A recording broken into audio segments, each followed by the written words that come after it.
I'm Susan. Welcome to my new chess improvement video series. This is volume 6, and the topic of this volume are tactics. I think that by far the most fun part of chess is learning about tactics, understanding them, and then playing them in your own game and winning with them, winning material or checkmating your opponent. So it's, I think, really essential part of the game. And generally, I recommend to all beginner, intermediate chess players to solve chess tactics puzzles daily or as often as they can to improve their game. I believe that most games on an amateur level get decided because of tactics, whether who makes the last mistakes and if you take advantage of it or not. So it's really important. I bet you're already familiar with the most basic 4 chess tactics: the forks, the pins, the skewers, and the discoveries. We'll see some of those in this volume as well, but I'll try to focus also on others, such as the intermediate move, which is, I think, probably one of the most important of the least taught patterns of chess tactics. We'll look a little bit at stalemate, Zugzwang, different ideas, tactical ideas that you may save a game with, or win material, or win the game with. How should you study and practice improve your tactical skills? Well, you should solve, as I said, as many as you can, and especially I recommend to solve endgame studies. Why? Because often they are of the purest form with limited number of pieces, and the ideas are brilliantly coming out, as you will see in the upcoming examples. Enjoy now the upcoming tactics from endgames to middle games, some from practical games, some composed, but the brilliancy will be all there. Enjoy. So let's get started to learn about some of the most important tactics in chess. The most common ones are the fork, the pin, the skewer, and the discovery. So let's start first in this chapter with the forks. We'll start out with some amazing endgame puzzles that work because exactly of the fork. The fork is also known as double attack. So let's see how to solve this puzzle. What my suggestion would be that before I show the solution to each of these positions, you try to pause for a few minutes until you try to figure out on your own how to force your opponent into a fork and win material and the game. So in this position, it is white to move. The question is what to do. The goal is to win the black queen. You don't mind losing your rook if you have to, as long as you will win the black queen. Okay, so it's pretty forceful, which means that you have to start with one of the checks. However, only one of those checks work. So, what would happen if the rook would check on a7? It almost seems to work. Now, this is the important part. It's not enough to just see one move of the opponent, like in b5, and then everything worked great, you made a fork. But you always need to look for also for the opponent's best move. And in this case, if the king runs the other way, then there is no fork, and black will maintain his advantage. So let's go back to the beginning, and therefore the correct check is rook to b4. Now black has only one move, king a5. And now it appears that white pretty much ran out of checks even, or if he gives a check, that will be captured right away. Nevertheless, it works. Rook b5, an impressive move. The rook can be captured by both the king or the queen. Moreover, the king can also step out of the check. Well, that's the simple one. If the king captures, we just fork. If the king moves to a4, even worse, white even checkmates. If the king goes to a6, yet another 4. But what happens if queen takes? Now we're even lost our rook. And amazingly, white still wins. Yet another check. Now, if the king goes down to a6, 4 through c7, king goes to a4, 4 on c3. However, it's also important to calculate precisely what happens if black takes the pawn and sacrifices the queen. Now you just take the queen, king takes, and now you need to calculate who comes first. Black is up a pawn at the moment, but of course the white king is closer to all those pawns on the king's side, and that's what decides the fate of this position. Black king also needs to run, trying to get white's last pawn. They are both running, and it seems that black is doing just fine, protected his own pawn, and moreover is attacking white's.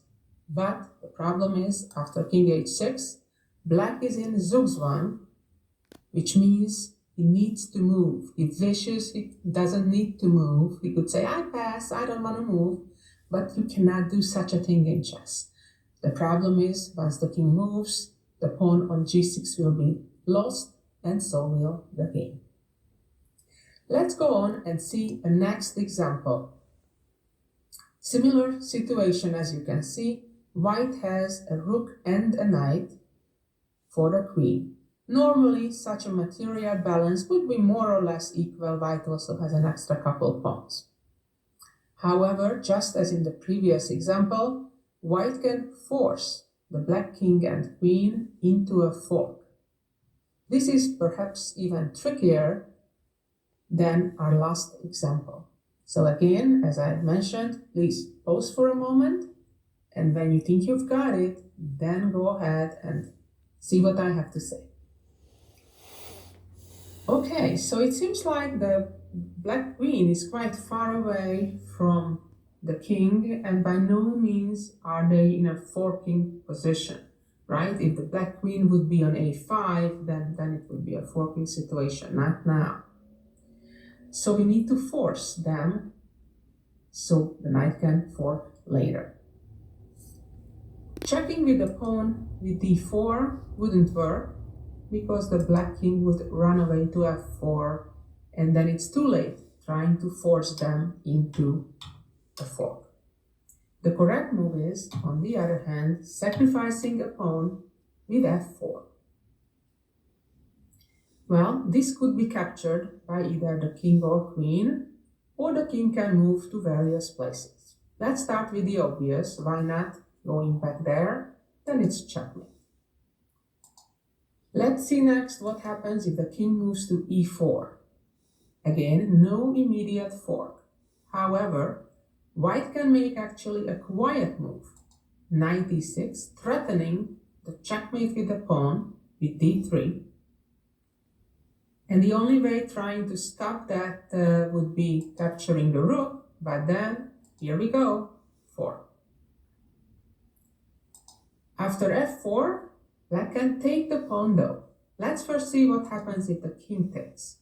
Then, it's a pretty simple decoy combination, rook check, basically forking the king and queen, and once queen takes, knight e6, then knight captures the queen, and we'll be left with an easily won pawn endgame, white having 2 extra pawns.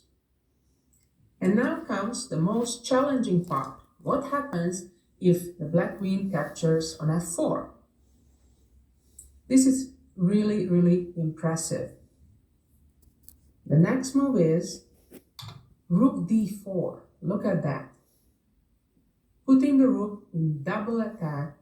Also, the black queen seemingly has a lot of different places to go to, and yet, regardless where the queen goes, it will either step into a fork or checkmate. You can look at each one of them, but just for example, if the queen goes to h6, knight f7, forks. Or if the king takes the rook, the fork comes in this shape. If the queen goes to f6, even worse, knight c6, checkmate. So what happens after queen f8? Well, now all of a sudden we actually have to use a different tool, namely a skewer. Very nice, wasn't it? Let's go for the next one. Now here it will be a cooperation between the bishop and the knight, no rook this time. So now the king is in a delicate position, the black king. It's almost getting checkmated. If you could imagine the white bishop going on c6 or d7, it would be checkmate already. However, it's not so simple to get there because the black king could start running back to b5. But white has a forceful way of either forking the black king and queen or ending up checkmating black's king. So the first move is bishop e4. Well, if black captures, simple, here we go. But what happens if the queen goes, let's say, to g8? Look how far the black king and queen are. It's impossible to fork with such a distance in between the two pieces. But you don't have to wait for long until the black king will end up on c6. Look at that. b3, the king has only one move. Yet another check. Again, only one move. And here we go. But what happens if black doesn't even bother moving the queen and plays g6? Then there is a different problem. The white bishop will move to d3, threatening the checkmate, which basically is almost unstoppable, except with queen b7.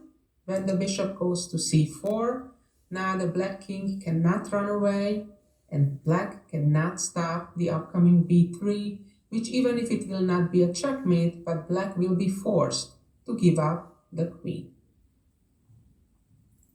But we're not done yet. What if the queen goes to h6? Well then, the story is a little similar, at least for a little bit. Bishop d3, making sure the black king cannot run away on b5, and again threatening with the same checkmate as before, with the pawn b2 to b3. But black has a defensive resource for now. Queen d2, look at that. It pins the pawn, right? The pawn cannot move because it's pinned. How to make progress now? If you missed this defensive resource for black, I suggest you stop again to try to figure out how to solve now this challenge, how to still either checkmate or win black's queen. And white has a quiet but very powerful move. That is bishop to e2. Look at that. Looks like a pretty harmless move, but it's not. The amazing part is that black all of a sudden is basically in a Zugzwang. As you know, Zugzwang means black wishes he wouldn't need to move, he could pass, but he cannot. Well, first things first, if queen takes bishop, fork. That's simple, right? So the point is that the black queen needs to remain on the second rank to keep pinning that pawn on b2. If the queen would move away from the second rank, white would just checkmate with b3. But black can do that by playing queen c2, still maintaining the pin. But here the problem is a different pin. Bishop to d1, forcing the queen into a fork. And here we go. But you may wonder in this position, what happens if black just makes some pawn move and doesn't allow the pin with bishop d1? Well, the pretty part now is that white still has some waiting moves, like f3. But black has one too. And the problem is that it is black who is running out of waiting moves first. Now, if the queen moves, the problems remain the same as we discussed before making any pawn moves. And if g5, which is actually the trickiest move for black, white needs to pay attention to the detail here. Have to be cautious till the very end. It would be a huge mistake ruining a winning position taking with the f-pawn. Why? Because black all of a sudden can force stalemate. Okay, always need to be careful. Doesn't matter how won your game seems to be. Therefore, white needs to capture with the other pawn. And now it becomes a race between the passed pawns.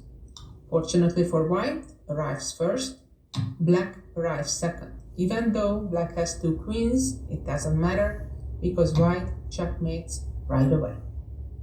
What a duel, wasn't this? Let's move on to our next example, yet another endgame study by the famous composer Kubbel. And here there are two knights. Let's see how we're forcing black into f4. Again, it seems that the black king and queen are just as far from each other as it gets. And obviously with such distance, no knight can form. But here comes the chase of the queen. g4, the queen has many places to go. If queen takes knight, fork from c4. If queen goes to e8, we need to give a well-placed check. The king has only one place, fork from d6. If the queen goes to g5, then knight df3. And if the queen goes to d8 now, then knight c6. Of course, the queen can also go to f6, which would be the same if in the main line, what we'll see.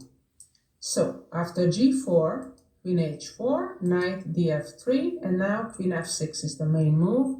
Naturally, these moves lose right away. So queen f6. And now what?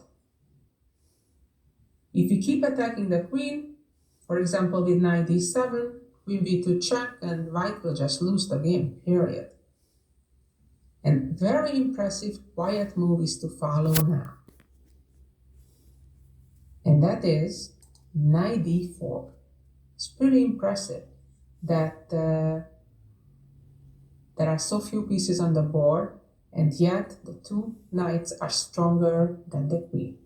The problem is black's king on a5, and white now threatens to checkmate. For example, if queen f8, knight c4 would end the game. If the queen takes the knight, then fork. And basically, if king b6, then the fork comes with the other knight. What an amazing dance of the knights. Hi, this is Grandmaster